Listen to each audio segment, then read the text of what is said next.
Tell me what makes this list significant. Well, I love this list because, one, everybody's wrapping up school, right? So maybe your children haven't read this, or these books are on the required reading list for the summer. Remember when you had those? Oh, gosh, yes. So fun when you were a kid. So fun. Summer and you got a Kids reading that are list. watching are like, no, that's not. But then this list was also, the author that wrote the list said she's been an avid reader her whole life, and that she has reread these 5 books over and over again because she keeps learning new life lessons. Also, something that she said that I thought was very interesting was that one of her best friends put a passage from one of the books, I think it was The Velveteen Rabbit, in her wedding. And she said there wasn't a dry eye in the house because as you read them and you learn and you mature and you grow, you pick up different bits of knowledge from the books that you might not have got when you were 13 or 14. Well, or what about that old Dr. Seuss one? I wonder if it made the list. Green Eggs and Ham? No, not that one.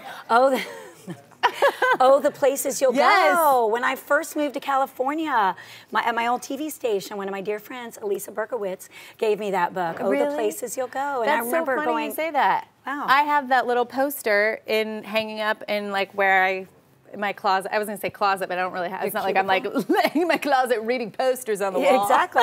But no, I picked it up for James because it was in the dollar bin. And I love that little saying. So I know. Well, that's a good one to have. If that didn't make the list, that should be number 7 or 6 or however many we have. Well, the first one is The Catcher in the Rye by J.D. Salinger. Obviously, the trials and tribulations of Holden as he grapples with life and the struggles that it ensues. And she said this one she's read about 10, 20 times. And I would like to reread this because I haven't reread it since high school, not since high school, right.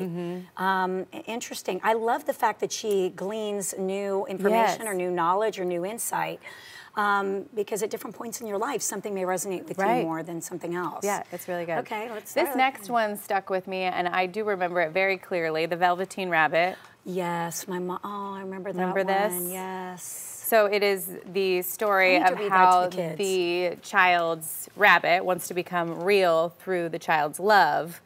And it's so sweet. It is. So, yeah, I bet if you reread that one now, it would have a completely different meaning. But at the time, I was just like, I want the rabbit to be real. I know. And then you realize it's not all cracked.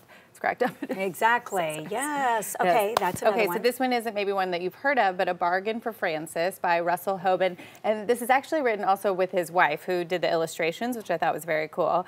But it is the story of a badger, the animal, and kind of the life journey it takes. Check it out. Interesting. Yeah. All right. Look at Sean laughing. He's like, all right. Well, I'm going to pick that up. Feelings too. He's like, I'm going to pick that up tonight. Okay.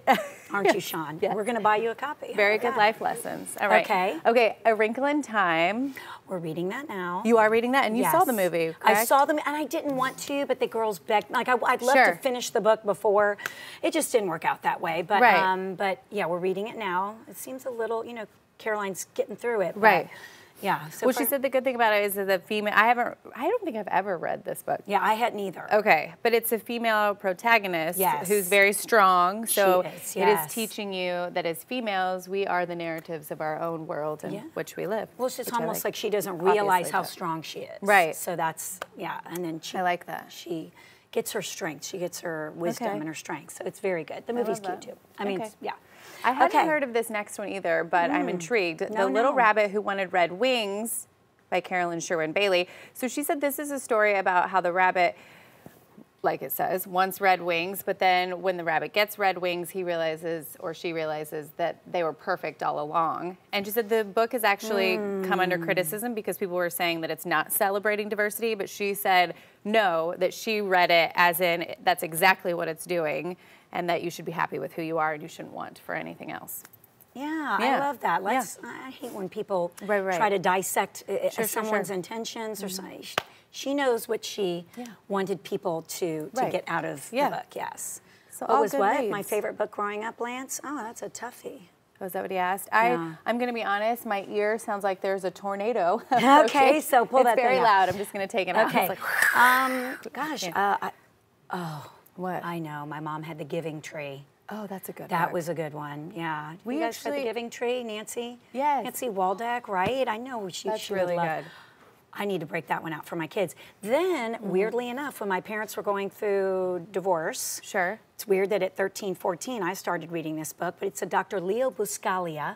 He was like this famous lecturer in the 70s, and Living, Loving, Learning was the name of the book. Oh, excellent. And even at my age, like I totally got it about like embracing life and a good message. Look him up, Leo Buscaglia. I don't know how to spell it. I love that. Forgetting right now. All right, will do. Yeah, tell us your favorite on Facebook. Trent would like to know, right, Trent?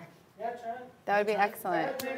I will say you know how people give you. Gotta wrap. Shoot. Okay, well, I was gonna say, you get tons of books. I would say, as a parent, if you're reading to a toddler, make sure you preview the book before you read it. I Will Always Love You is not a story about loving each other. Just want to put that out there. Oh, interesting. It's about Google. I was like, and then the dog died. Okay. Like, oh no. Oh no. and James is like, what?